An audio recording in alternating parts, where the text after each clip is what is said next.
안녕하십니까. 차구영 목사입니다. 오늘은 로고스 성경대학 진리를 알라 81강을 함께 하겠습니다. 큰 은혜가 있으시기를 바랍니다. 지난 시간까지 우리는 신앙생활의 기초 7번을 다뤘고, 오늘 한 번 더 다룹니다. 신앙생활의 기초. 이 부분을 왜 다루냐면은, 여러분들 주일헌금을 얼마 하십니까? 갑자기 이런 질문 하니까 좀 놀랍죠. 주일헌금 얼마나 하세요? 어떤 사람은 1,000원 하는 사람 있고 2,000원 하는 사람 있고 10,000원 하는 사람 있고 50,000원 하는 사람이 있을 거예요. 그런데 이 신앙생활이라고 하는 것은 영적 생활입니다. 영적 생활은 성령과 함께하는 내 영혼의 하나님과 관계를 갖는 생활입니다. 영원한 관계죠. 그래서 영원한 관계를 위하여 내 영혼이 살려고 이어가는 영적 생활, 이것을 신앙생활이라. 그러니까 성령으로 함께 해야 영적 생활이 성공할 수 있는 겁니다. 그러니까 예를 들어 신앙의 연륜이 한 20년 됐어요. 30년 됐어요. 그 옛날에 여러분들이 은혜 받고 헌금을 10,000원 했어요. 예를 들어 10,000원 했어요. 그러면 20년이 지난 후에도 지금도 10,000원을 하고 있다면 이거 문제가 있는 겁니다. 그죠? 여러분, 내가 10,000원을 헌금했다면 적어도 20년이 지난 후에 돌아보면 그래도 하나님 앞에 감사도 알고 은혜도 알고 사랑도 알고 복음도 알고 진리도 알고 구원도 알고 영생도 아는 자가 됐는데, 처음에 하나님 앞에 감사하던 생활에서 한 20년 30년 지난 후에도 그게 동일하다면 문제가 있는 것이다. 적어도 처음에 한 그리스도인을 만나서 그리스도에게로 나와서 신앙생활을 합니다. 그리고 이제 처음엔 뭣도 모르고 그냥 예수 믿으라니까 예수 믿었습니다. 그러다가 이제 신앙생활이 시작되고, 그리고 죄도 알게 되고 회개도 알게 되고 복음도 듣게 되고 진리를 믿게 되고, 그래서 믿음을 가진 자가 되고 신앙생활을 하면서 이제 집사도 되고 권사도 되고 장로도 되고, 어떤 사람은 전도사도 되고 목사도 되고 선교사도 나갑니다. 그런데 왜 헌금을 물었냐면, 이 물질이 있는 곳에 내 마음이 있거든요. 그죠? 그 물질이 내 마음과 같은 거예요. 여기에 믿음으로 드려지면 이게 이제 하나님이 기뻐하시는 헌물이 되는데, 이것이 변함이 없다면 내 신앙은 성장하지 않는 것이다. 처음에 신앙생활을 시작할 때와 지금 내 신앙의 성장도를 알 수 있는 방법이 뭘까? 물론 육체를 가지고 봉사하는 거죠. 헌신하는 거죠. 그런데 가장 하나님 앞에 드러날 수 있는 것은 이 세상에 있는 물질로 우리가 마음을 세상 사람들도 물질을 가지고 마음을 표하지 않습니까? 스승의 날 같은 날, 그죠? 부모님 어버이날 이럴 때 이렇게 세상에서도 육체를 가진 자들이 세상의 방법으로 사례를 하고 인사를 하고 그 다음에 존경을 하는 표를 드러내는데, 우리는 이 세상에 있는 물질을 구별하여 믿음으로 하나님께 성령으로 예물을 드리는 자가 되었는데 20년 전이나 30년 전, 20년 후나 30년 전이나 30년 후 동일하게 예를 들어 10,000원을 드린다. 이건 문제가 있는 것이다. 문제가. 그 이스라엘 사람들이 예수님으로부터 책망을 받습니다. 독사의 자식들아, 이 회칠한 무덤들아, 이 무예식하는 자들아. 그러니까 이 신앙생활이라고 하는 것은 영적 생활입니다. 영적 생활은 성령과 함께하는 생활인데 성장에 지난 시간에도 grow and growing, 성장 또 성장, 성장 또 성장, 계속해서 내 영혼이 날로 새로워야 되는데 이게 육체의 장애를 받아서 내 영혼이 성장하지를 못해요.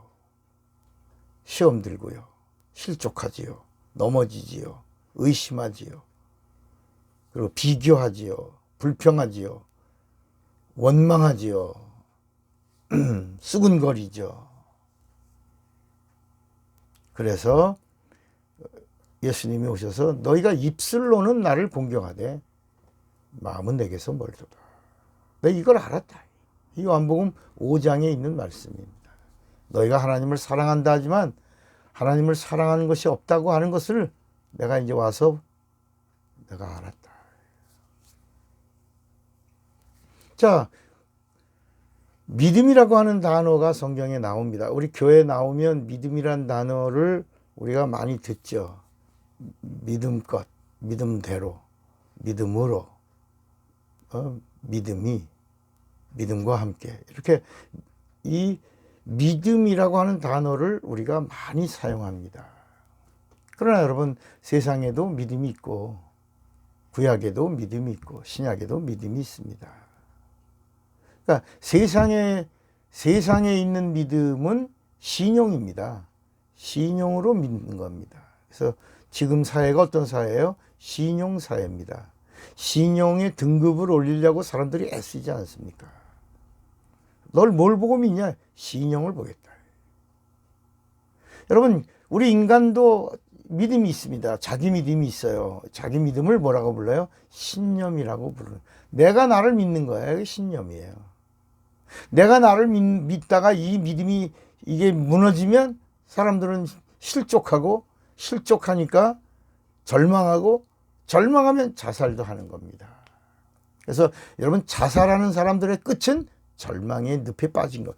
절망하면 자살. 그래서 여러분, 우울증이라고 하는 병에 걸린 사람들은 이미 절망의 수렁에 빠진 겁니다. 여러분, 신앙생활은 우울할 틈이 없는 겁니다. 다시 말해서 절망을 넘어간 사람이에요. 언제나 하나님을 바라보는 겁니다. 믿음의 주여 온전케 하시는 이 예수를 바라보자. 희망적 존재입니다. 하늘을 가진 자로 땅을 덤으로 누리는 자입니다.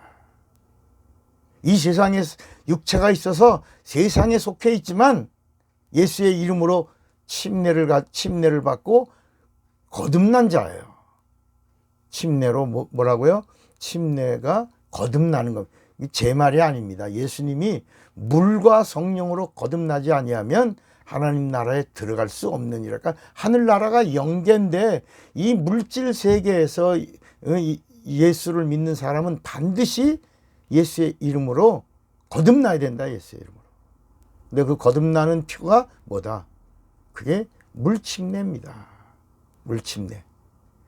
이제까지 우리가 계속해서 성령 받아서 거듭나야 되는, 성령으로 거듭나야 된다고 이렇게 말씀하고 있지만 성경은 어디도 성령으로 거듭나야 된다는 말씀이 없습니다. 물과 성령으로 그 말이 물로 거듭나고 성령으로 거듭남을 보증. 그러니까 성령은 거듭나게 하시는 분이 아니라 거듭난 자를 보증해 주시는 거. 이걸 인침이라 인침. 여기서 여러분들이 한번 말씀이 메모해 놓으셨다가 고린도 후서 1장 21절하고 고린도 후서 5장 5절에 보면 하나님은 거듭난 자를 보증해 주고 인쳐 주신다. 구원받은 자를 그 구원을 보증해 주신다. 의롭다 함을 받은 자를 의롭다고 보증해 주신다. 이렇게 말씀하고 있는 것입니다. 그러니까 예수의 이름은 성부와 성자와 성령이 함께 하시는 하나님의 본 이름이기 때문에 예수의 이름은 진리입니다. 예수의 이름이 진리이기 때문에 예수의 이름으로 구원을 받는 것입니다. 진리만이 구원을 하는 능력이 있거든요. 진리만이 죄를 사하는 능력이 있거든요. 그래서 예수의 이름으로 죄사함을 받고 예수의 이름으로 구원을 받는 거예요. 그래서 예수의 이름으로 침례를 받으니 거듭나는 거예요. 이거는 세상의 방법으로 아니고 혈통으로도 아니고 오직 하나님의 뜻대로 이루어지는 이 거듭남. 그래서 우리가 물 침례를 받을 때 죽었노라. 그래서 물에서 다시 나올 때 너 살았노라. 살아서 예수와 연합하여 예수의 것이 되었노라. 거듭나서 하나님의 자녀가 되었노라. 이게 침례입니다. 왜요? 성부와 성자와 성령이 함께 하시는 그 이름으로 침례를 받기 때문인 것입니다. 물론 수영장에 가서 수영하면서도 이거 침례야 라고 말할 수 있겠죠.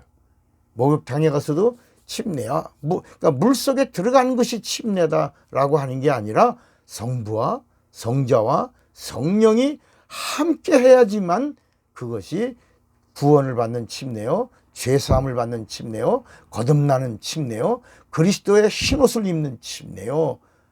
이렇게 하나님과 영원한 관계를 갖는 하나님의 것이 되는 표. 그래서 마가복음 16장 16절에 보면 믿고 이렇게 침례를 받으면, 믿고 침례를 받으면 구원을 받을 것이요.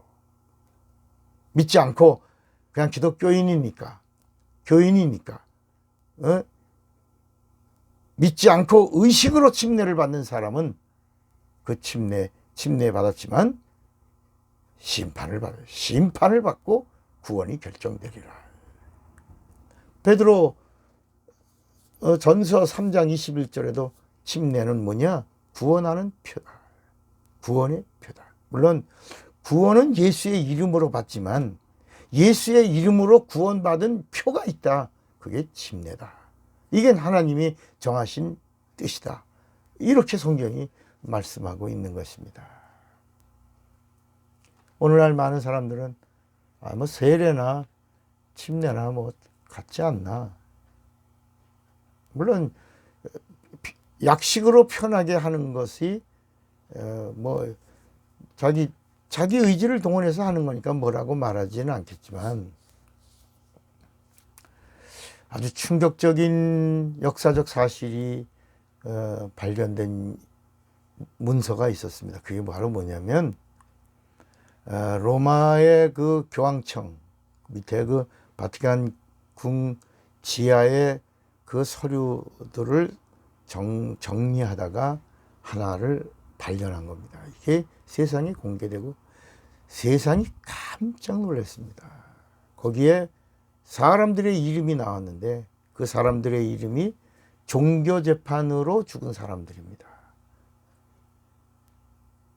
근데 이 로마가 이 세상을 통치할 그 기간이 한 1500년에서 1600년으로 봅니다. 그 1500에서 1600년 동안 로마 시대라고 말합니다. 그 통치할 그때에 나는 예수님이 가르쳐 주신 대로 침례를 받겠다라고 한 사람들을 물에다가 수장해서 종교재판으로 세례를 거부한 자들을 죽였습니다. 물에 빠뜨려 죽였어요. 그때 그 죽은 사람의 명단이 나온 건데 그 인원이 놀라지 마십시오. 6,800만 명입니다. 제가 만들어낸 말이 아니고 역사가 증거한 팩트입니다. 우리 믿음의 선배들이 이렇게 그 침례 하나 때문에 종교 재판을 받고 순교도 기쁘게 받아들이면서 물속에서 수장된 사실입니다. 그러니까 우리가 뭐 세례 받으면 물론 그렇게 수많은 역사 속에서 그렇게 흘러왔으니까 물 뿌리는 걸로 이렇게 성부와 성자와 성령의 이름으로 세례를 주노라. 그리고 침례 받았다라고 생각하면 안 된다는 겁니다. 물론 지금 성경책에는 세례도 나오고 침례도 같이 나옵니다. 지금 개역 개정 성경책은. 그런데 이 개역 성경책이 이 개역 성경책이 처음에 번역될 때 원본이 중국 천주교 성경책을 우리가 한글로 번역한 겁니다. 이게 존 로스 성경책이 그런 겁니다. 그래서 여기 우리가 갖고 있던 예전의 성경책에는 세례라고 나오고, 그리고 가장 중요한 복음적인 요소들은 다 뺐어. 원본에는 없음, 가로 열고 없음. 이건 천주교 교리에 맞지 않는 성경 구절이 있으니까 천주교에서 의도적으로 다 뺀 겁니다. 없음, 없음. 이렇게. 원본에는 없음. 이렇게.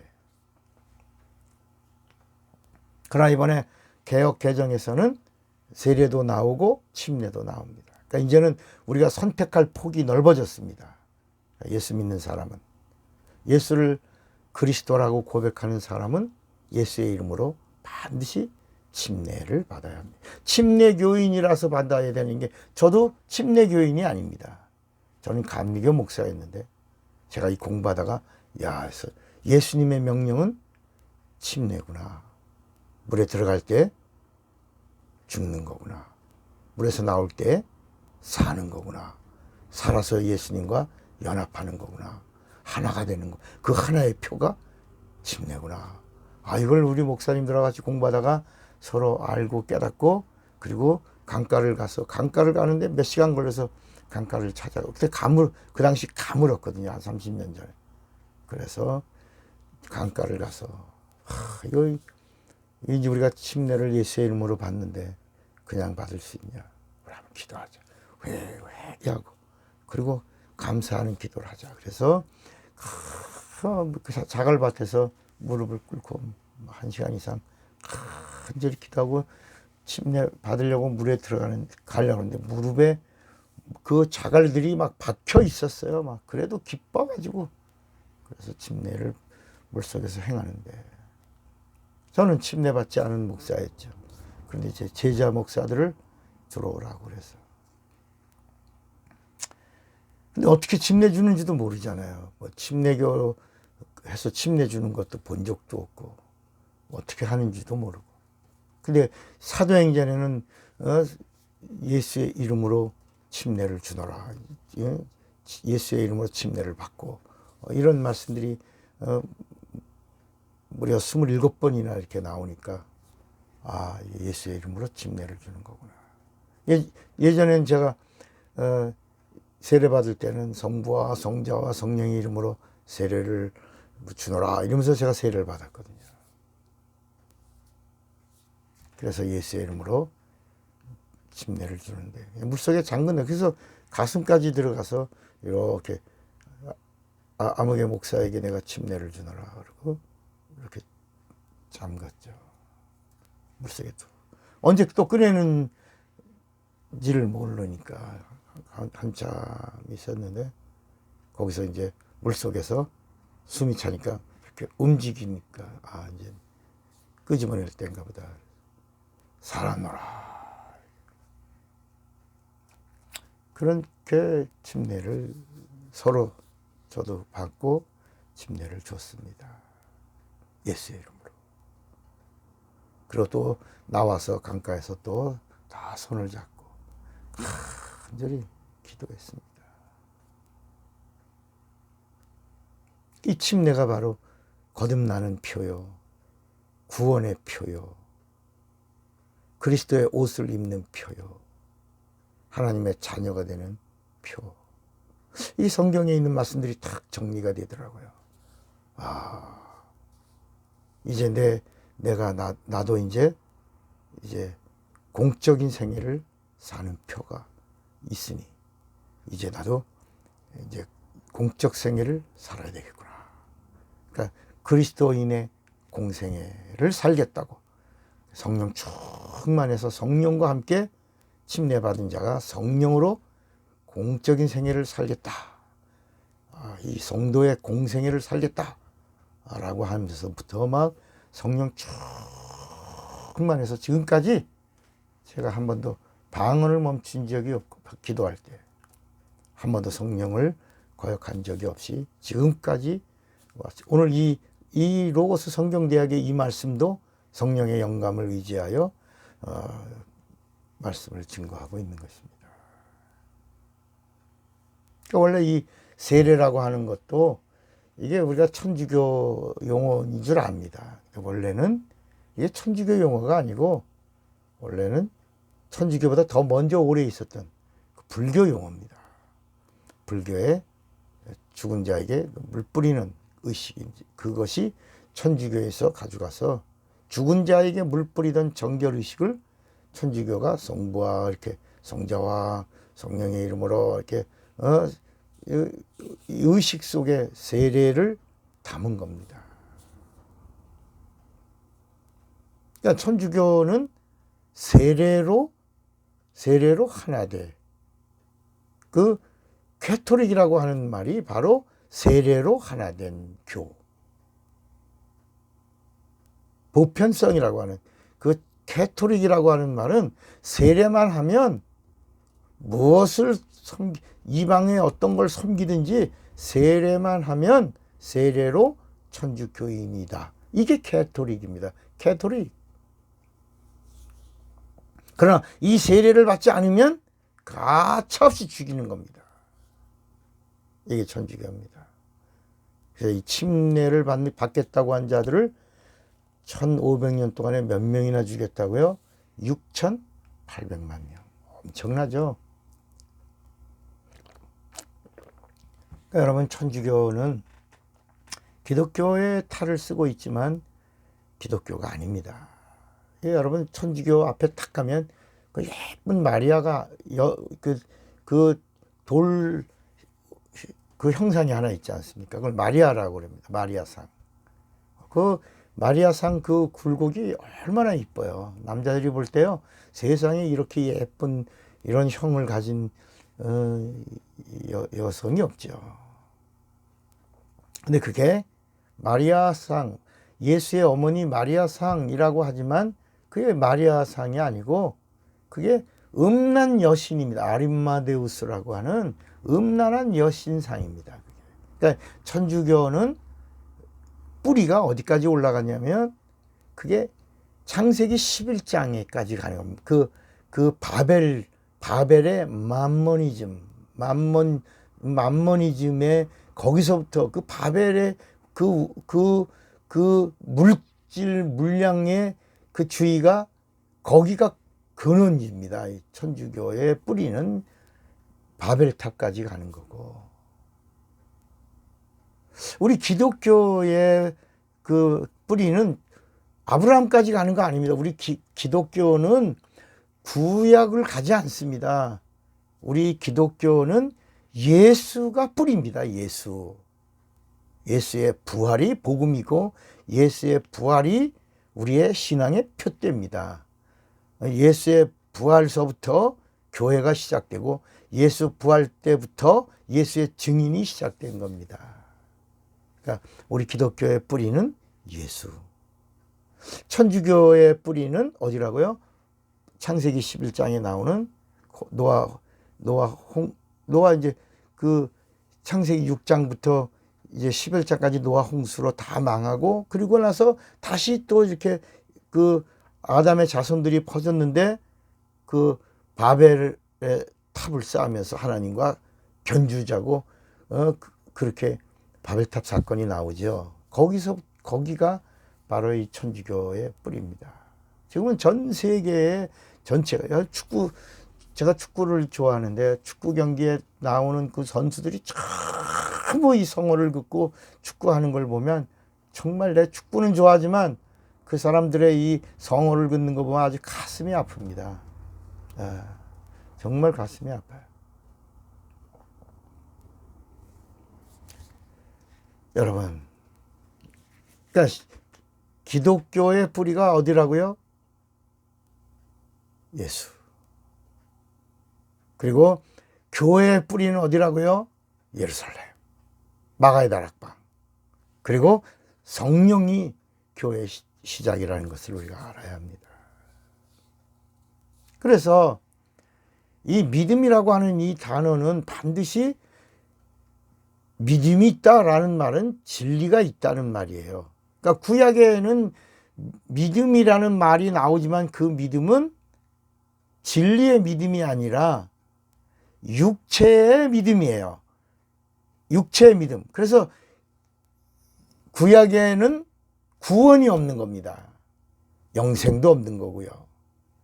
구약에는 이 그림자요 모형의 이야기, 다시 말하면 율법이라고 하는 것도 하나님 말씀이지만 진리의 말씀이 아니라 육체의 예법의 말씀이에요. 왜? 천사가 가지고 온 말씀이기 때문입니다. 그러나 예수님의 입에서 나온 말씀을 진리라고 하는 이유는 예수님이 직접 아버지 품속에서 가지고 나오신 말씀이기 때문에 진리의 말씀이고, 이 진리의 말씀이 영생을 주는 말씀입니다. 그래서 베드로가 영생의 말씀이 계시오매 우리가 니게로 가오리까 그런 거예요. 그 영생의 말씀이 죄를 사하시니 구원의 말씀이 되고, 그 구원의 말씀이 병을 고치는 치료의 말씀이 되고, 그 병을 고치는 치료의 말씀이 우리를 위로하시는 위로의 말씀이 되고, 그 위로의 그 말씀이 우리를 생명을 주시는 생명의 말씀이 되는 것입니다. 그래서 그 예수의 이름을 가지면 진리를 가진 자요.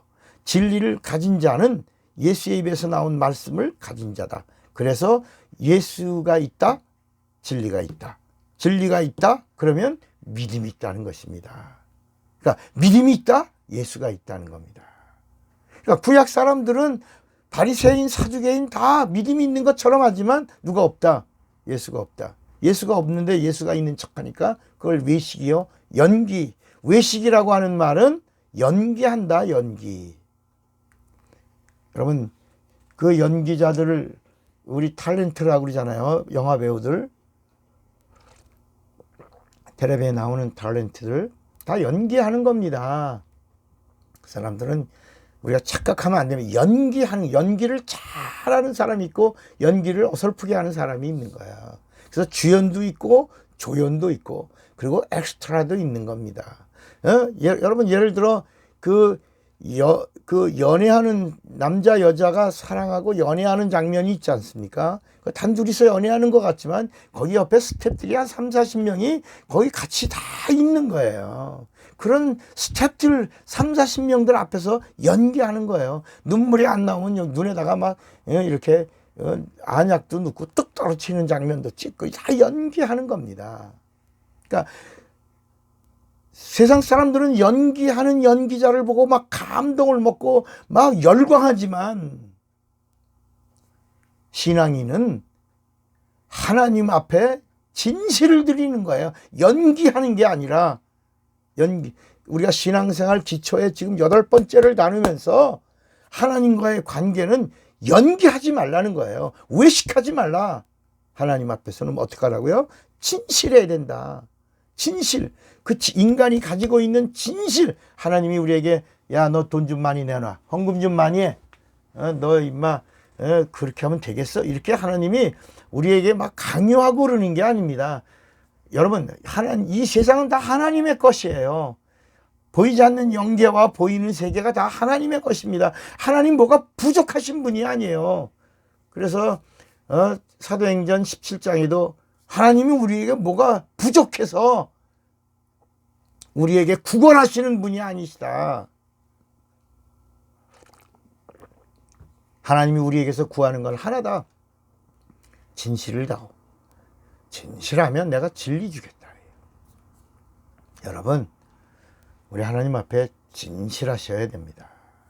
그러니까 신앙생활 기초의 8번째 가장 우리가 다뤄야 될 부분이 뭐라고요? 진실해야 진리 주시는 거야.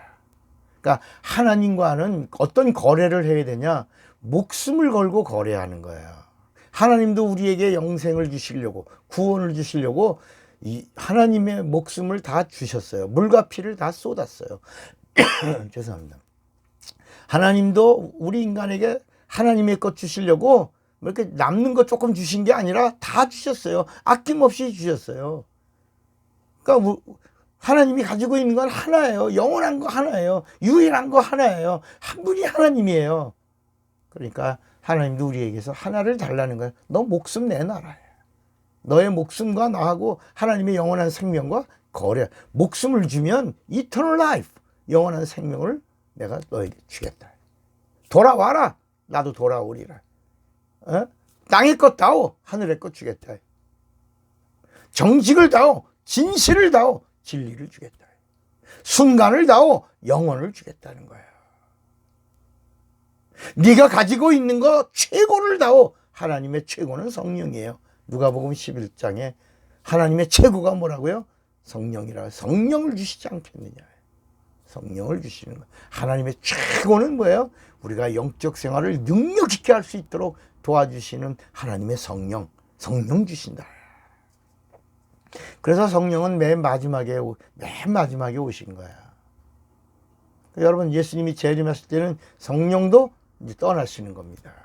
성령은 예수님이 오시기 전까지 예수님의 일을 보존하고 지키고 인도하고 생각나게 하고 영감도 주고 권능도 주고 은사도 주면서 영적 생활을 성공하고 예수 증인들을 도와주고 그리고 이 땅에 육체가 있는 동안에 능력 있게 이 세상 임금을 대적하고 이 세상 육체 속에 들어와서 괴롭히는 악한 존재인 귀신들을 내쫓는 이런 권능도 주시는 거야. 성령은 그런 일을 막 도와주시는 거야.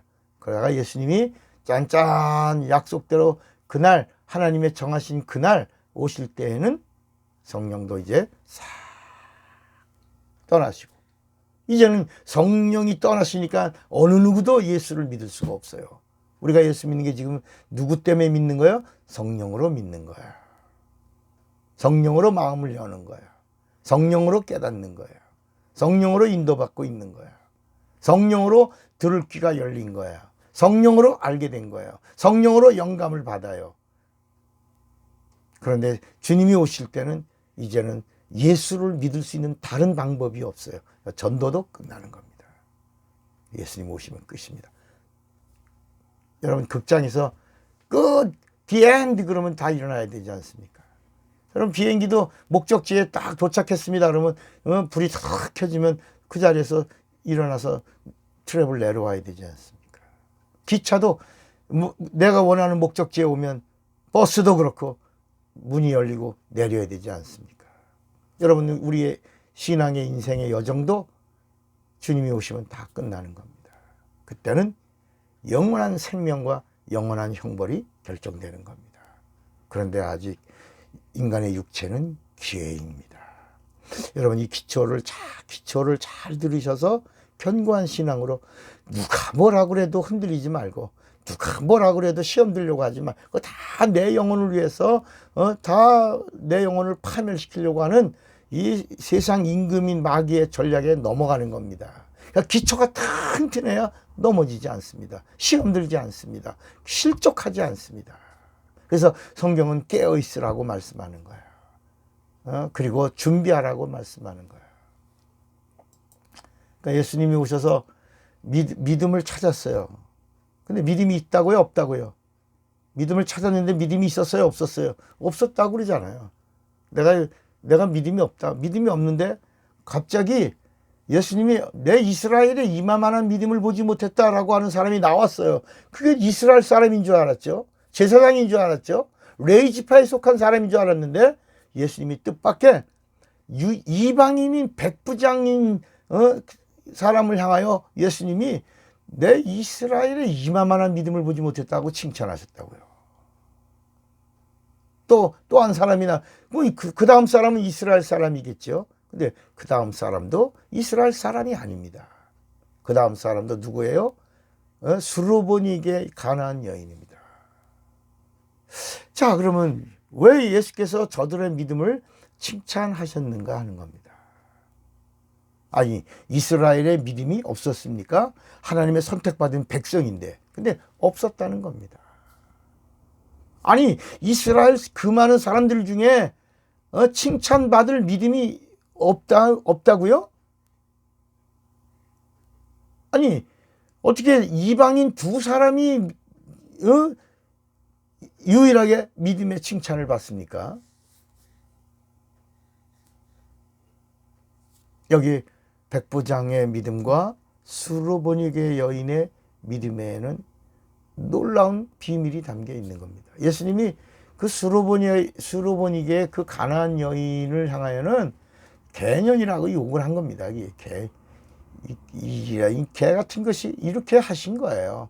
그 당시 유대인들이 쓰고 있는 언어를 쓰신 거예요. 자녀의 떡을 취하여 개들에게 주는 것이 마땅치 않다. 뭐 한 거예요? 저주하고 욕한 거예요. 그런데 이 여인이 아니 나를 뭘 보는 거예요? 뭐 이러고 여러분 지금 만약에 목사가 교인들을 예배 설교 시간에 이런 개 같은 것들이라고 해보세요. 다 일어나서 다 나가지. 그죠? 살려고 하는 사람이 몇 명이나 있겠어요. 기분 나쁘다고 그냥. 다시는 교회 안 나가죠. 교회에서 다 다른 교회가 많은데 여기만 교회냐? 이러고 다 떠나죠. 수많은 사람들이 몰려왔는데 예수님이 그 여인을 향하여 이 개 같은 년이라고 이렇게 하신 겁니다. 그런데 이 여인이 뭐라고 그럽니까? 옳습니다. 옳습니다. 개 같은 존재 맞습니다. 그런데 개들도 자녀의 상에서 떨어지는 부스러기를 먹습니다. 그러니까 또 사람들은 또 부스러기라도 복을 주세요. 부스러기라도 축복 주세요. 이렇게 또 말합니다. 여러분 이 여인이 칭찬받은 이유는 부스러기 주세요라고 한 게 아닙니다.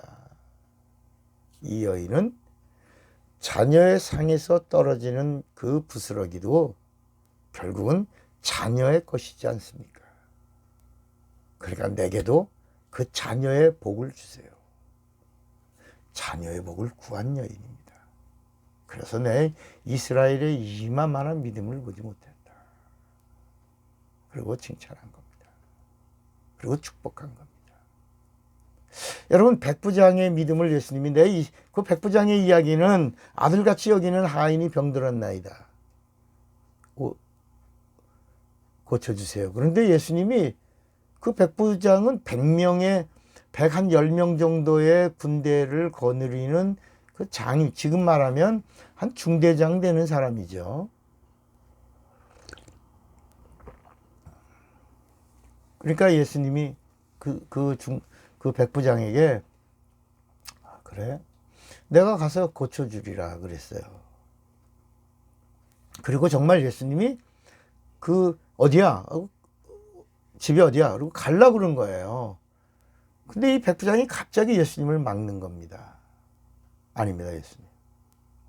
나는 군인입니다. 내 위에 상관 있고 내 밑에 100명의 군대가 있습니다. 나 백부장입니다. 위에서 상관이 오라 하면 오고 가라 하면 가고 내 밑에 100명의 내 부하들이 오라 하면 오고 가라 하면 갑니다. 예수님, 여기서 지금 말씀해 주세요. 그러면 내 하인의 병이 낫겠나이다.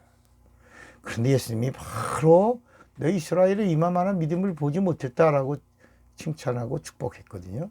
그게 뭘까? 이 백부장이 보니까 백부장이 구한 것은 다른 게 아닙니다. 이 백부장은 자기가 보니 예수님의 입에서 나오는 말씀이 어떤 말씀이에요? 하나님의 말씀이에요. 하나님의 말씀은 시공간을 초월하잖아요. 하나님의 말씀은 전능하시잖아요. 그러니까 예수님이 가셔서 하나님 말씀을 전해주지 않으셔도 하나님의 말씀은 어디나 동일하시니 여기서 그 하나님의 말씀을 지금 주세요. 지금 여기서 그 하나님의 말씀을 주세요. 그러면 내 하인의 병이 낫겠나이다. 내 이스라엘의 내 입에서 나온 말을 하나님의 말씀으로 받는 자를 내가 처음 봤다. 이런 믿음의 고백을 하는 자를 처음 봤다. 내 믿음대로 될지어다 하신 겁니다. 여러분, 예수님의 입에서 나온 말씀은 하나님의 자존심입니다. 예수님의 입에서 나온 명령을 따르는 것은 예수 믿는 자의 당연한 의무요 도리입니다. 그리고 믿음의 행함인 것입니다. 그래서 하나님의 말씀에 그대로 따르는 행함을 하나님이 기뻐하시는 거예요. 여러분, 하나님이 뭘 기뻐하십니까? 히브리서 11장 6절에는 믿음이 없이는 하나님을 기쁘시게 하지 못하나니 그랬어요. 믿음이 있어야지만 하나님을 기쁘시게. 그러니까 하나님을 기쁘시게 하는 믿음이 뭐예요? 하나님의 말씀을 하나님의 말씀 되게 하는 겁니다. 하나님의 말씀에는 하나님의 자존심이 있어요. 여러분, 우리가 자식에게 얘 이렇게 해라 그랬는데 말 안 들어요. 얼마나 부모로서 마음이 아픕니까? 그죠? 여러분, 민주주의가 뭡니까? 민주주의로 선거를 해서 대통령을 뽑았어요. 그래서 대통령이 됐어요. 그러면 좀 아쉽지만 다음번엔 우리가 정치 못하면 우리가 대통령을 바꿀 수 있다라고 하는 자신의 주권을 가지고, 하지만 민주주의의 뜻대로 대통령의 권위를 세워줘야 되는데, 여러분 지금 보세요. 좌파나 이런 아주 새빨간 놈들은 그냥 이 나라가 안 되고 망하기를 기도하면서 하지 않습니까? 안타까운 일입니다. 그러니까 나라가 어디로 가겠습니까? 여러분, 하나님의 자녀는 하나님 아버지의 말씀을 듣는 자예요. 그분의 말씀이 명령이 되는 거예요. 그분의 말씀이 약속이 되는 거예요. 그분의 말씀이 우리의 복이 되는 거예요. 그래야 하나님이 기뻐하시는 거예요. 여러분, 매일매일 하나님을 기쁘시게 하는 자가 되시기를 바랍니다.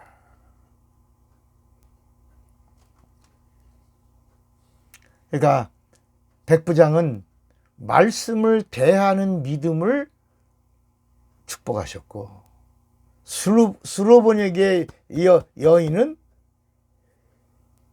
자녀의 복을 구한 것으로 칭찬을 받은 거야. 그러니까 백부장은 하나님의 말씀을 구했고, 수로보니에게 여인은 자녀의 복을 구한 겁니다. 여기서 우리가 또 하나 알 수 있는 것은 바로 뭐냐면, 여러분, 우리가 교회에서 봉사하다 보면 사람들이 말합니다. 아우, 이렇게 열심히 봉사하시니 집사님, 권사님 하늘에 큰 상을 받겠어요. 그렇게 말합니다. 그런 말 많이 들었죠, 그죠? 여러분, 그럼 봉사하면 상 받습니까? 여러분, 봉사하고 상 받으시겠어요?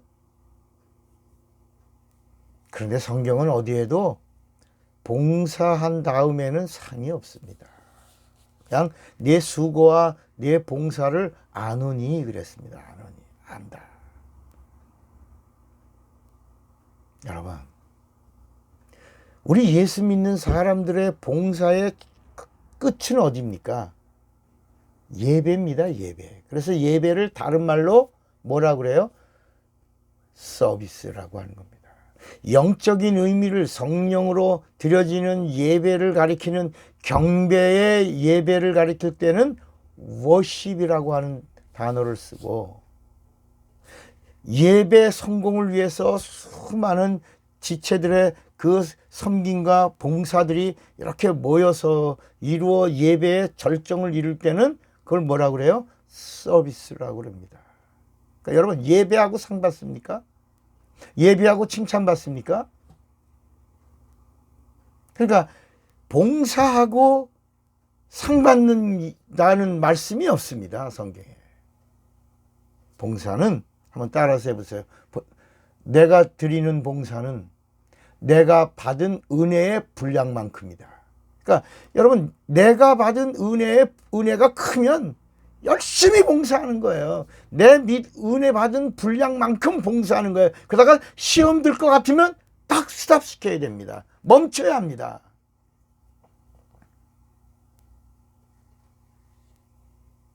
예전에 우리 성호 집사가 자신이 교회 주방 주일 봉사를 자기가 다 하겠다고 그래서 하겠습니다. 그래서 제가 하라 그랬죠. 혼자서 이제 막 교인들의 식사 그 주방의 일을 다 담당했습니다.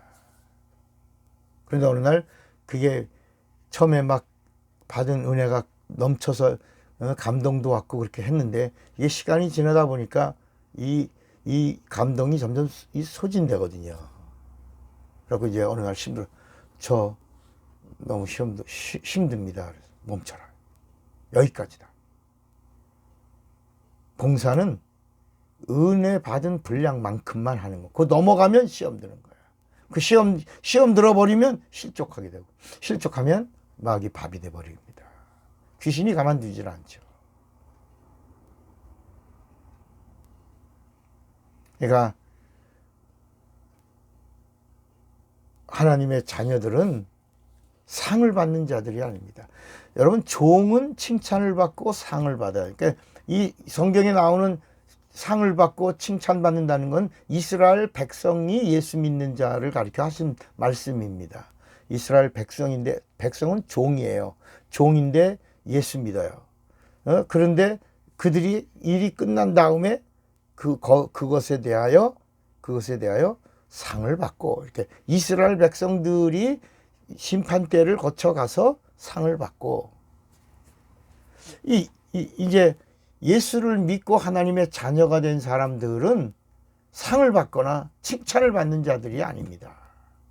이스라엘은 백보자 심판대를 거쳐가고, 예수 믿는 자는 신자는 심판대를 거쳐가지만, 예수 믿고 성령 받은 자는 이미 이 땅에서 육체가 있는 동안에 심판이 없다 그랬어요. 요한복음 5장 24절에 보면 내가 진실로 너에게 이르노니 내 말을 듣고 또 나 보내신 이를 믿는 자는 영생을 얻었고 심판에 이르지 아니하나니 사망에서 생명으로 옮겼느니라.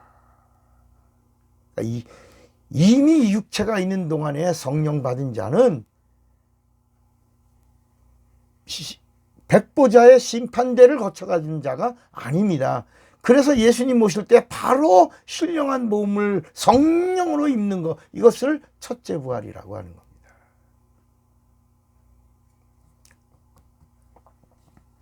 여러분, 우리는 상을 받거나 칭찬받는 자가 아니고 자녀는 상속을 받는 거라고 그랬어요. 상속. 그래서 우리는 후사이기 때문이요. 우리는 자녀이기 때문입니다. 우리는 하나님을 성령으로 아바라고 부르는 자이기 때문에 우리는 상을 받거나 칭찬을 막 받으려고 하는 자가 아니라 하늘나라를 상속받는 거야. 그래서 우리는 영광과 존귀를 예수님과 함께 누리는 자가 되는 것입니다. 그래서 예수 잘 믿어야 됩니다. 예수 잘 믿으라고 성령을 선물로 주신 거예요. 성령 주신 이유가 뭐라고요? 내가 받은 구원, 내가 얻은 영생을 잘 유지하고 더 성장하고 더 발전하고 더 발전해서 마지막에 하나님의 그 영광과 존귀, 그 영광과 존귀를 영원히 누릴 자가 되라고 이렇게 말씀하고 있는 것입니다. 또 여러분, 예수님이 침례 요한을 축복합니다. 우리 그 침례 요한이 또 누굽니까? 구약에 침례가 있습니까? 없습니까? 없죠. 그러니까 침례 요한을, 그러니까 이 성경 속에서 처음으로 침례가 나온 그 침례를 반포한 자가 누구냐? 요한입니다. 침례 요한. 침례 요한이 침례를 반포한 후에 그 다음부터 지금 예수의 이름으로 침례를 받는 거예요.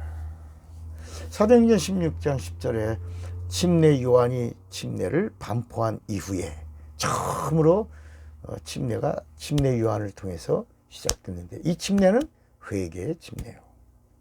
예수의 이름의 침례는, 우리 예수 믿는 자들은 예수의 이름으로 침례를 받죠.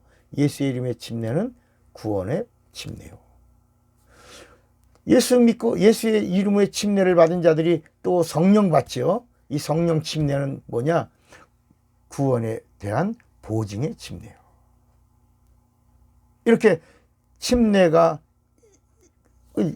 제 말이 아니고 사도행전 19장에 보면 너희가 믿을 때 성령을 받았느냐 하니까 우리는 성령에 대해서 몰랐다. 우리는 예수만 믿었다. 너희들 침례를 받았는데 침례는 어떤 침례를 받았냐? 우리는 요한의 회개의 침례를 받았다. 이게 사도행전 19장 1절부터 나오는 겁니다. 그러니까 예수의 이름의 침례를 받아야 된다. 침례 요한이 내 뒤에 오시는 이에 그분의 침례를 그 예수님은 물과 성령으로 침례를 주시는 분이다. 그래서 예수의 이름으로 물로 침례받고 예수의 이름으로 물로 침례받은 자들이 성령으로 또 침례를 받는다. 그래서 거기 사도행전 19장에 요한의 침례를 받은 자들이 예수의 이름으로 침례를 받고 예수의 이름으로 침례를 받은 자들이 성령 침례까지 받는 이 이야기가 나오는 겁니다. 그런데 사도행전 10장에서는 이 고넬료의 집에서는 이게 반대로 나옵니다. 성령 침례를 고넬료는 이방인입니다. 성령 침례를 먼저 받은 사람들이 베드로가 말합니다. 아니 이 사람들이 우리와 동일하게 성령 침례를 먼저 받았으니 예수의 이름의 물 침례를 우리가 왜 주지 않냐? 왜 주지 않냐? 그래서 예수의 이름으로 침례를 주는데 12사람쯤 되더라. 12사람이 되더라. 이렇게 성경이 말씀하고 있는 겁니다. 여러분, 또 예수님이 침례 요한을 축복합니다. 침례 요한을 마태복음 11장 11절에 보면 내가 진실로 너에게 말하노니 여자가 낳은 자 중에 침례 요한보다 큰 이가 일어남이 없도다. 그러나 천국에서는 지극히 작은 자라도 저보다는 크니라. 그러니까 천국에도 큰 자가 있고 작은 자가 있다고 그랬어요. 우리가 살고 있는 이 땅에서도 적은 자가 있고 큰 자가 있다는 겁니다. 그러면서 예수님이 뭐라냐면 마태복음 11장 12절에 침례 요한의 때부터 지금까지 천국은 침노를 당하나니 침노하는 자는 빼앗느니라. 그러면서 마태복음 11장 13절에 모든 선지자와 및 율법에 예언한 것이 요한까지니. 그러니까 이제 요한 때부터 율법과 선지자, 구약은 끝났다는 겁니다. 여러분, 구약이 끝났다는 거예요. 예수님이 오셨어. 예수님이 천국이에요. 예수님이 오셨어. 예수님이 구원이에요. 예수님이 오셨어요. 예수님이 영생이에요. 그런데 이제는 침노하는 자의 것이다. 살려고 하는 자는 누구든지 천국을 침노할 수 있다는 겁니다. 그 천국을 침노하는 자가 하늘나라에 큰 자와 작은 자가 있는데 작은 자는 누구냐? 예수 믿는 자예요. 큰 자는 누구냐? 예수 믿는 자 중에 성령으로 보증함을 얻은 자들, 성도를 말하는 거예요. 그러니까 신자와 성도, 크리스찬과 리얼 크리스찬.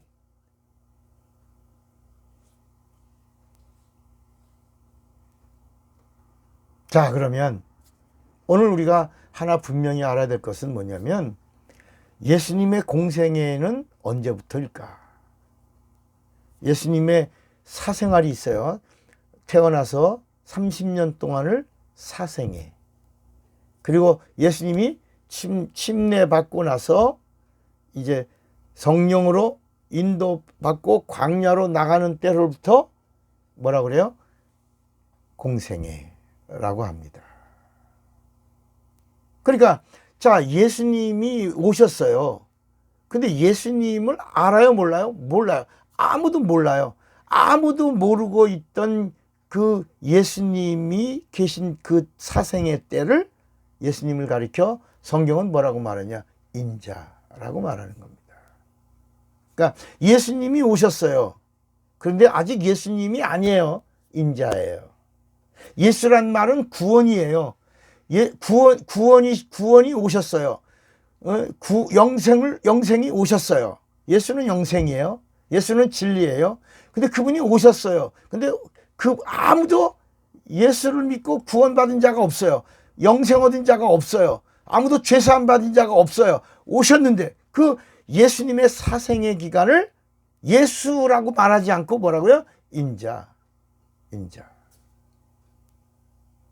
그리고 공생애가 뭐냐? 인자가 침례를 받고 성령으로 광야를 나가면서부터 이제 인자가 예수가 되는 거예요. 그 인자가 예수가 된 기간이 3년 6개월이에요. 이때를 공생애라고 하는 거예요. 뭔가 그림이 그려집니까? 예수님이 오셨습니다. 예수님 오셨지만 예수님이에요. 그냥 인자예요. 아무도 예수님이 오셔서 30년 동안 예수 때문에 구원받았다라는 사람이 없어요. 인자가 침례 요한으로부터 침례를 받고 성령의 인도를 받으면서 광야로 나가면서부터 이제부터 예수를 믿으면 예수가 되는 거야. 인자이신 예수를 믿으면 이제 예수가 되는 거야. 구세주가 되는 거야. 구원이 되는 거야. 예수란 말은 마태복음 1장 21절에 자기 백성을 죄에서 구원할 자. 그러니까 오늘 여기서 이제 또 하나 알아야 될 것이 뭐냐면 인자라고 하는 이 말은 인자라는 말은 말씀이 육신이 되신 이런 뜻이에요. 그러니까 요한복음 1장 14절에 말씀이 육신이 되어 그게 인자예요.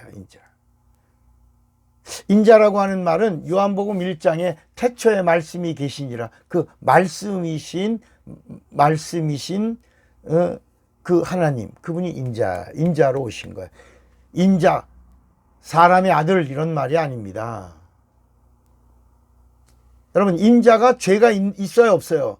죄 없는 분이에요. 죄 없는 말씀 육신이 되신 말씀 인자예요. 인자. 그러니까 인자라는 말이 우리가 생각하는 사람의 아들이란 그런 말이 아니고 죄가 없으신 사람 인자. 말씀이신 사람 인자. 말씀이 육신이 되신 사람 인자. 하나님을 보여주신 말씀 인자. 구약에 나오는 모든 말씀 하나님의 이름을 다 함께한 임마누엘이신 사람 기름 부음 받은 사람 인자. 여인의 후손이신 사람 인자. 보여주신 하나님 인자. 은혜와 진리가 충만하신 사람 인자.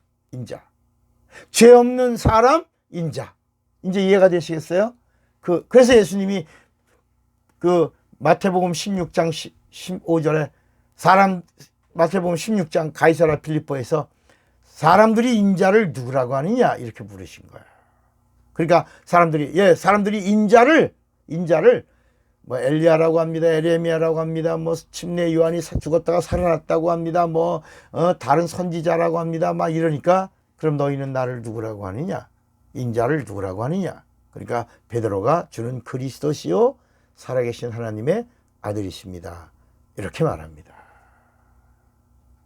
인자가 이제 우리에게 구세주가 되십니다. 그러니까 구세주가 되신 때부터 예수의 이름이 시작된 거예요. 구원이 시작된 거예요. 예수 그러면 구원해 보세요. 예수 구원 하면 예수 해 보세요. 구원 예수. 그러니까 예수 구원 예수예요. 그러니까 구약에는 예수가 있어요 없어요? 없어요. 구원이 없는 거야. 이해가 되시겠어요 이제? 그러니까 인자가 아직 안 온 거야. 인자가 온다 그런 말만 있지 천사로부터 들려왔죠. 인자가 말씀이에요. 말씀이 육신이 되신 사람, 독생하신 사람, 천국을 보여주신 사람, 인자. 그러니까 예수라는 이 단어는 3년 6개월 동안만 성령으로 우리에게 가르쳐 주신 이름이에요. 공생애부터 인자가 예수가 되신 거예요. 그러니까 3년 6개월 동안에 예수 믿는 자들이 인자를 예수로 믿는 자들에게 예수님이 그들의 예수가 되게 되신 거예요. 구세주 그리스도가 되신 거다. 그때 믿은 사람들, 그때 믿은 사람들을 통하여 오늘날 이렇게 복음이 그 증인들을 통해서 이제 이루어진 거예요. 그렇게 그때 믿은 그 사람들이 예수님의 죽음을 보고 부활을 보고 그리고 이제 예루살렘 마가의 다락방에서 성령을 받고 성령 받은 다음에 그 오신 그 인자가 예수요. 그 예수의 증인이 우리다. 우리가 예수의 증인들이다. 그래서 너희도 예수를 믿으면 그분이 너의 그리스도가 되리라. 그 인자로 오신 예수를 너희가 믿으면 너의 구세주가 되리라. 이렇게 말씀한 겁니다. 그러니까 하나님이 이 땅에 오실 때에는 인자로 오신 거야. 어렵나요? 여러분 어렵다 그러면 한번 더 들으셔야 돼요. 들으면 이게 인자라는 말이 사람의 아들이란 말이 아니라 하나님이 이 땅에 오셨는데 사람의 모습으로 오신 하나님이 인자다. 이게 빌립보서 2장 6절 7절에 있는 말씀이에요. 그는 근본 하나님의 본체시나 하나님과 동등됨을 취할 것으로 여기지 아니하시고 자기를 비워 종의 형체를 가져 사람의 모양으로, 그 인자예요. 사람의 모양으로 나타나셔서 죽기까지 복종하셨으니 곧 십자가에 죽으심이라. 그러니까 이제 인자와 예수를 알면 이제 그 다음에 성령도 알게 되고, 성령도 알게 되면 이제 우리의 신앙이 견고한 신앙으로 흔들리지 않는 거예요. 오실 때는 어떻게 오셨다고요? 인자로 오셨어요. 그 인자가 구원, 예수예요. 예수인데 아무도, 예수님이 오셨지만 아무도 예수님을 통해서 구원받은 사람이 없어요. 이게 30년 이후 3년 6개월 동안 공생의 땡에 예수를 믿은 자들에게만 구원과 영생을 선물로 주신 거예요.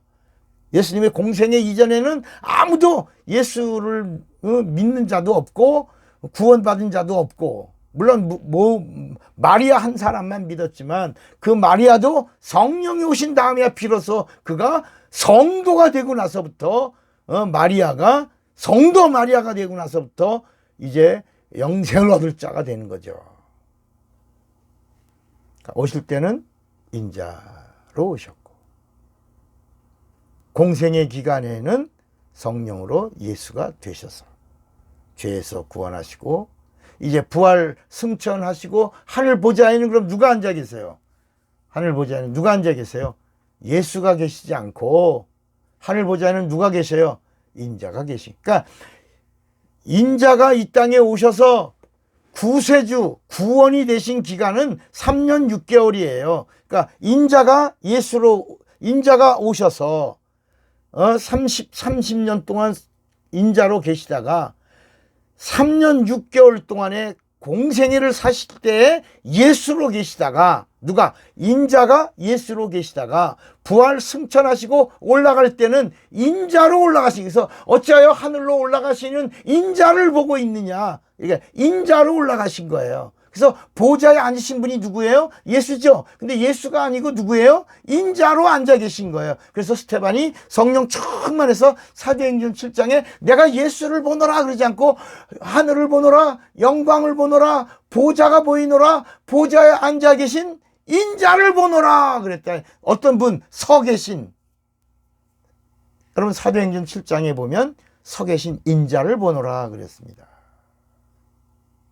그러니까 성령은 예수 믿는 자들에게 오셔서 그 이 땅에 오신 인자가 너가 그분을 구세주라고 믿으면, 그분이 하나님이라고 믿으면 너의 세이비어, 너의 구세주가 되리라 라는 사실을 성령이 인도해 주시면서 믿게 되면 보증해 주시는 것이다. 그러니까 여러분, 인자로 오신 예수를 당신의 그리스도로 믿으십니까? 그러면 그 인자는 여러분에게 예수가 되시는 것이다. 예수. 이 사실을 누가 보증해 주시면, 성령이 보증해 주시면 뭐라고 말해요? 너는 구원 받았다.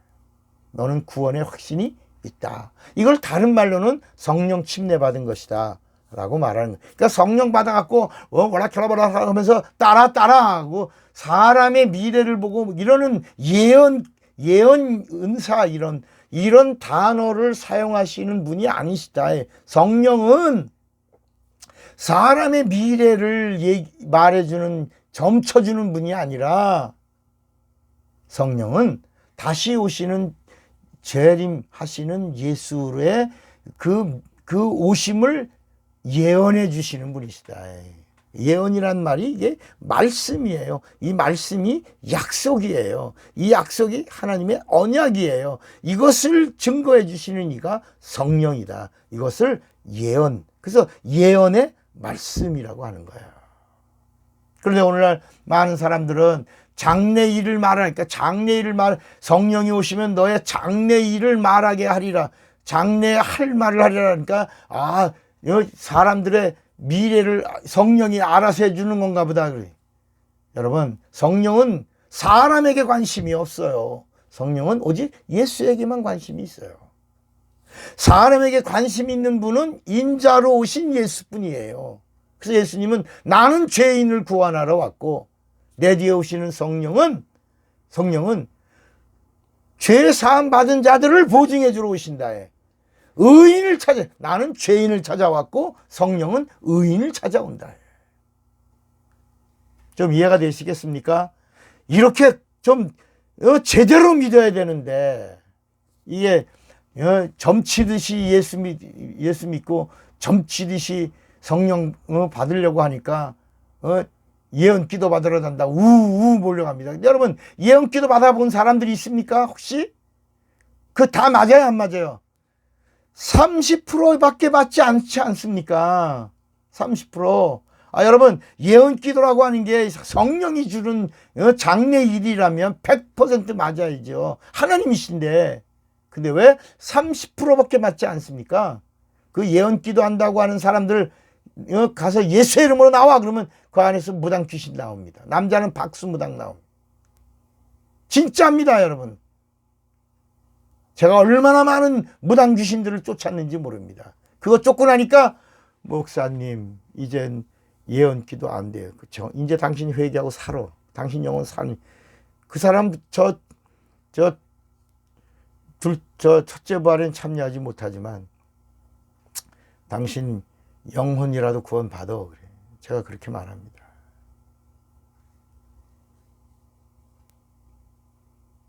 그러니까 다시 정리합니다. 오실 때는 어떻게 오셨다고요? 인자로 오신 거예요. 공생의 기간에 3년 6개월 동안은 그 인자가 뭐가 되셨어요? 예수가 되셨어요. 그래서 예수가 되신 동안에 죄를 구원하시고 그리고 부활 승천하신 이후에 하늘 보좌에 누가? 그러니까 부활 승천하실 때부터 벌써 인자예요. 그래서 사도행전 1장 11절에 너희들 왜 올라가신 인자를 보느냐, 예수를 보느냐라고 하지 않고 인자를 보느냐. 보좌에 앉아 계신 이를 인자가 서 계신 것을 보노라. 인자로 계시다가 그분이 때가 되어 재림하시면 어떻게 오신다? 인자가 오시리라. 인자. 이제 예수로 오신 것은 3년 6개월로 끝입니다. 예수님의 공생의 기간으로 끝입니다. 이제 인자가 오시면 예수 믿어 구원받은 자들을 영접하러 데려가시는 거고. 아니, 이제 나머지들은 다 이제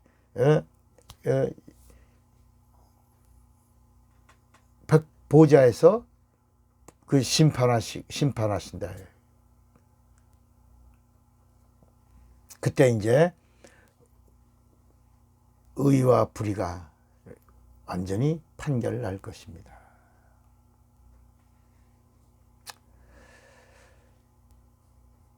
여러분, 마태복음 16장 13절에도 예수께서 가이사라 빌립보 지방에 이르러 제자들에게 물어가로되 사람들이 인자를 누구라 하느냐. 아직 인자가 예수가 아직 안 된 거예요. 우리는 이제 예수님 하죠. 그런데 예수님이라는 말은 구원이란 말이에요. 이름이 하나님의 본 이름이에요. 예수가 나의 그리스도가 되면 구세주가 되는, 나의 구세주, 나의 그리스도가 되면 그분이 나의 구원자가 되는 거예요. 그전에는 인자로 계셨다. 좀 이해가 되시겠습니까? 또 설명 안 해도 되겠죠? 자, 그러면 예수님의 공생애는 언제, 그러니까 인자이신 그분이 언제부터 그분의 공적 생애를 사셨냐? 첫째는 오늘은 이 부분을 좀 정리하고 마치도록 하겠습니다. 첫째는 공생애는 공적 생애예요. 성부와 성자와 성령이 함께 하실 때가 공생애의 시작입니다. 그러니까 예수님이 침례 받으실 때 그 이전에는 그냥 인자로 계셨어요. 인자가 아까 뭐라 그랬죠? 말씀이 육신이 되신 분, 하나님을 보여주신 사람, 죄 없는 사람, 독생하신 하나님, 이렇게 천국이신 천국을 나타내 주신 사람, 사람을 지으신 이가 사람의 모양으로 오신 그 사람의 모양이신 그 사람 인자를 말하고 있죠. 그런데 예수님이 이제 요단강에서 침례를 받으실 때 그때 아버지가 하늘문을 여십니다. 그리고 내 사랑하는 아들이요 내 기뻐하는 자다. 너희는 저의 말을 들으라. 아버지가 함께 하시고 아들이 아버지의 말씀에 뜻을 따르고 그리고 성령이 비둘기같이 임하며 충만해서 침례받고 바로 성령 충만하여 광야로 나가시는 때부터 예수의 공생애가 시작된다.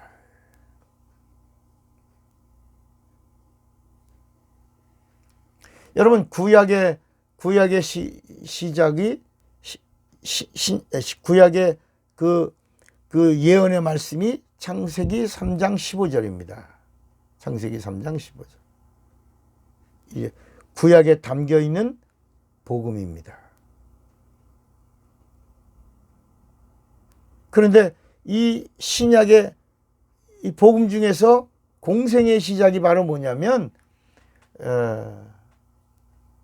언어입니다. 언어. 창세기의 그 에덴 동산에서 그 타락한 그 범죄가 바로 뭐냐면 언어의 타락입니다. 언어의 타락. 언어의 타락. 선악과를 먹으면 정령 죽을까 하노라. 언어의 타락입니다. 하나님은 죽으리라 그랬었는데 죽을까 하노라. 그리고 하나님은 구음을 하나가 되게 하셨습니다. 온 인류의 인간의 언어가 하나였어요. 그런데 또 하나님 앞에 범죄함으로 하나님이 심판하신 그 첫 번째 심판이 노아 홍수 심판이었고 두 번째 심판이 창세기 11장에 바벨에서 이렇게 인간들은 흩어지기를 않으려고 흩어짐을 면하자라고 언어 하나를 썼는데 하나님은 언어를 혼잡하게 해서 흩어버립니다. 그래서 언어를 가지고 각각 나라들이 프랑스어를 가지고 프랑스라는 나라가 되고 독일어라는 걸 가지고 독일이 형성되고 이탈리아어를 가지고 이탈리아, 스페인, 포르투갈 이렇게 언어를 가지고 흩어집니다. 그 언어가 심판이죠. 언어의 심판. 그리고 마지막에 이제 예수님이 죄 문제를 사해 주시고 성령 받은 다음에 제일 먼저 뭐냐? 하늘의 언어를 회복시켜 주는 겁니다. 우리 언어가 하나님과 대화할, 하나님과 영으로 비밀을 말할 수 있는 새 언어. 이것을 마가복음 16장에는 믿는 자들에겐 이런 표적이 따르리니 저희가 새 방언을 말하며 새 방언. 이 새 방언이 바로 성령이 우리 혀를 사용하셔서 하나님께 영으로 말하게 하는 하늘의 언어입니다. 새 하늘과 새 땅의 언어가 새 방언입니다. 그 언어를 육체가 있는 동안에 성령으로 여기서 쓸 수 있게 하신 거예요. 이것을 히브리 헬라 말로는 글로사라고 하는 글로사. 글로스. 세상 사람들이 말하는 프랑스 말, 일본 말, 한국말, 영어 이런 말들은 다 리알렉투스, 헬라어로. 세상의 방언은 리알렉투스. 성령이 죄사함 받은 자들의 혀를 사용하셔서 성령으로 새하늘과 새 땅의 언어를 사용하게 하시는 이 성령 받은 성도들에게만 나오는 이 언어가 글로사, 이렇게 되는 겁니다. 그래서 창세기 3장 15절에 여인의 후손이라는 말이 나옵니다. 여인의 후손. 여인의 후손은, 여인의 후손과 원수, 뱀은 원수가 되고 여인의 후손으로 오시는 그 후손이, 여인의 후손이 뱀의 머리를 심판하리라. 뱀의 머리를 박살내리라. 그러다가 이제 아브라함을 부르시면서 아브라함에게 대적의 문을 취할 자가 너를 아브라함을 통로로 오신다. 내가 네게 찾아오리니 네가 아들을 낳으리라. 그 아들이 대적의 문을 취하리라. 이삭을 말하는 게 아닙니다. 대적의 문을 취하, 마귀의 권세를 깨뜨리시는 분은 그분이 약속대로 오신다. 이게 이제 한 4,000년 걸려서 하나님의 약속이 이렇게 진행되다가 때가 돼요. 아브라함과 다윗의 자손 예수 그리스도의 세계가 탁 시작되는 겁니다. 자, 이제 마리아는 자기가 직접 성령의 잉태를 체험했어요. 그때 가브리엘 천사가 알려줬을 때도 처음엔 많이 당황하고 처음에는 이해가 안 되니까 불순종했다가 대저 하나님의 모든 말씀에는 능치 못함이 없느니라. 말씀이 왔으니 말씀에 순종하면 말씀이 씨가 되고 말씀의 그 생명이 성령과 함께하여 거기에 하나님의 아들이 오시리라. 그러니까 마리아가 그대로 미천한 계집종이니 주 뜻대로 내게서 이루어지사이다 하고 순종합니다. 그래서 마리아는 자기 뱃속에 있는 그 어린 그 생명이 성령으로 잉태된 하나님의 생명, 인자인 걸 아는 겁니다. 그분이 인자인 걸 아는 겁니다. 말씀이 육신이 되신 인자인 걸 아는 거예요. 태초에 계시던 말씀인 걸 알게 된 거예요. 하나님과 함께 계셨으니 이 말씀은 곧 하나님이시라. 하나님이 자기 안에 오신 걸 아는 겁니다. 그래서 예수님의 30년 공생의 기간, 사생의 기간을 같이 있으면서 이렇게 보는데 가장 긴장되게 예수님을 쳐다보고 있는 자가 마리아예요. 마리아. 그런데 그 집안의 결혼 잔치, 이게 사도행 요한복음 2장의 가나 혼인 잔치에 마리아의 집, 다시 말하면 예수님의 집안에 결혼 잔치에 경사가 났을 때 거기 마침 포도주가 떨어진지라. 포도주가 떨어졌다고 이 사실을 알고 마리아가 예수에게 포도주가 떨어졌습니다. 포도주가 떨어졌나이다. 그때 예수님의 입에서 나오는 언어가 하나님의 언어가 나오면 그때부터 예수님의 공생애가 시작되는 거야. 아까 첫째는 예수님이 성부와 성자와 성령에 함께 광야로 가신 때부터 공생애가 시작됐고, 예수님의 입에서 나온 말씀이 하나님의 말씀으로 나오는 시간이 공생애의 시작인데, 그게 갈릴리 가나 혼인. 여러분, 우리는 갈릴리 혼인잔치에서 그 물이 변하여 포도주가 된 이야기를 할 때마다 뭐라고 그럽니까? 여러분, 예수님이 물이 변하여 포도주가 되게 하셨습니다. 첫 번째 이적을 행하셨습니다. 이렇게만 얘기하지 않습니까? 그런데 거기서 공생애가 시작된 겁니다. 왜? 그 이전까지는 예수님이 마리아를 뭐라고 불렀냐면 어머니라고 불렀습니다. 그런데 예수님이 여자요라고 합니다. 여자요. 포도주가 떨어진 것이 나와 무슨 상관이 있나이까. 그때서야 마리아가 이분의 공생애가 시작되었구나. 그리고 종들을 불러놓습니다. 다 모여라. 이분의 공적 생애가 시작되었다. 이분의 입에서 나오는 말씀은 사람의 말이 아니요 하나님의 말씀이다. 그리스도의 말씀이다. 이분이 뭐라고 말씀하시든지 이 말씀과 상관하라. 그러니까 예수님이 포도주가 떨어진 것이 나와 무슨 상관이, 내 말과 상관하는 자가 여기 없나이다. 마리아가 상관하라. 상관하면 이적을 보리라. 그래서 예수님이 거기 결례를 따라 물이 2-3통 드는 항아리가 6개 놓여 있는데 거기에 물을 채워라. 상관하라. 물 떠오는 걸 상관하라. 물 떠옵니다. 아구까지 채워라. 아구까지 상관하라. 아구까지 상관합니다. 그리고 그 물이 아구까지 채우니까 그 다음에 떠다 주어라. 떠다 주는 데까지 거기서 막 아니 물을 떠다 줘요. 맹물 먹고 무슨 일이나 그러지 않고 물을 떠다 주는 것까지 상관하는데 참으로 하나님의 사건이 일어나는 겁니다. 물이 변하여 포도주가 된 이 경험을 하게 되고 그 물이 변하여 포도주가 된 이 포도주를 맛본 사람들이 뭐라고 말하냐면 이 잔치집은 다른 잔치집과 다르다. 다른 집들은 처음에는 좋은 포도주를 내다가 시간이 지나고 취하면 나쁜 포도주를 내는데 이 집은 이래까지 우리가 알지 못하는 이렇게 좋은 포도주를 감췄다가 이 흥이 떨어질 때쯤 이 포도주를 우리에게 주었더라. 환관장도 몰라. 아무도 몰라.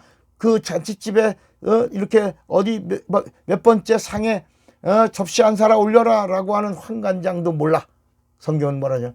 물 떠온 하인들만 알더라. 그러면서 그 다음에 요한복음 2장 11절에 거기 바로 예수께서 제자들에게 예수의 영광을 나타내심에 영광의 하나님이신 것을 나타내심에 제자들이 예수가 영광의 하나님이심을 믿으니라.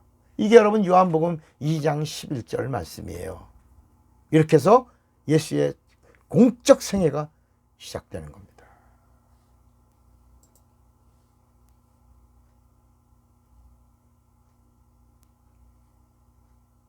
그러니까 예수님이 3년 6개월 공생애로 계시는 기간이 예수예요. 공생애를 다 마치고 나서는 십자가에서 마리아에게 그 요한에게 요한아 여자요 마리아에게는 여자요 아들입니다 그러죠. 여자요 아들입니다. 끝나고 요한아 이제는 네 어머니다. 그래서 요한이 한 50년 이상을 그 마리아를 요한은 120세까지 살면서 마리아가 죽을 때까지 거기 섬기면서 마리아에서 나오는 영적인 그 말씀들을 듣고 기록해서 이 요한복음은 하나님이신 예수를 기록한 책이 되는 겁니다.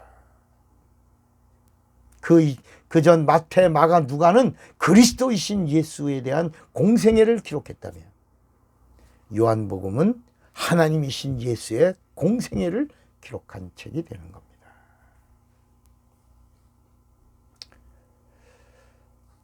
여러분 오늘은 여기까지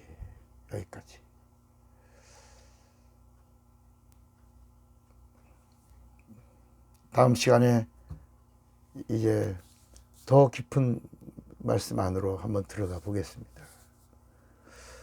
여기까지 따라오셨습니다. 감사합니다. 점점 더 깊은 영적 세계 안으로 들어가시되 여러분의 신앙의 기초 튼튼하게 하셔야 합니다. 왜냐하면 때가 악하기 때문입니다. 그래서 이 신약 성경엔 정신을 차리고 근신하고 그리고 깨어있고 성령 충만하고 예수를 붙잡으라. 예수를 생각하라. 예수 안에 거하라. 예수의 이름을 부르라. 예수를 찾으라. 이런 말씀들이 계속 나오는 겁니다. 모르면 미신처럼 하는 거예요. 알면 바로 부르고 바로 부르면 아바 하나님이 들으시는 겁니다. 너희가 내 안에 거하고 내 말이 너희 안에 거하면 이제는 무엇인지 원하는 대로 구하라. 그리하면 이루리라. 이렇게 말씀한 겁니다. 이 놀라운 은혜가 이 놀라운 사랑이 여러분과 함께 하기를 예수의 이름으로 축원합니다. 기도하겠습니다. 하나님 아버지 우리의 신앙의 기초가 견고하며 튼튼해서 성령의 지원과 지지를 받게 하여 주시옵소서. 예수님의 이름으로 기도합니다. 아멘. 사랑하고 축복합니다. 차구영 목사입니다.